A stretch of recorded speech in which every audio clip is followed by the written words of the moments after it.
good morning! So, wait check muna tayo. O yan, hindi time check yan ha. Today, samahan ng inyong munting DJ sa pag-vlog. Actually, first time to ha. Ito nga pala ang aking Friday routine. First thing in the morning, warm water, plus ang pagpapakain sa aking mahal na koi fish da. O diba? After shower, skincare, syempre, wala nang nag-aalaga eh. So, syempre, alagaan na lang si self. O diba, sana all. Tara, samahan nyo ako. On the way na tayo. Saan pa nga ba? Kundi sa ating Zumba class. Onting interview muna kay brother. At oo nga pala, second year anniversary ko sa 25 Road. Ayan, shoutout nga pala kay Ate Blanche. And after nung Blue Playground, makikita nyo na, approaching na tayo sa Radisson Blue Hotel. O diba? Ang ganda dyan, mga palalabs. Next time dyan ko na kayo igagala.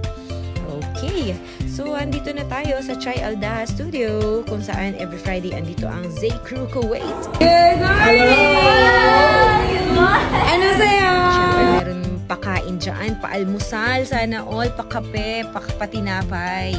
And so start na tayo ng ating Zumba class. Oo nga pala, ang warm-up natin ay si Sir Ricky Laksa, ang ating GMA 7 news correspondent in Mega Kuwait. After class, kulitan lang ng konti with Mami Minion. O diba, kulit-kulit.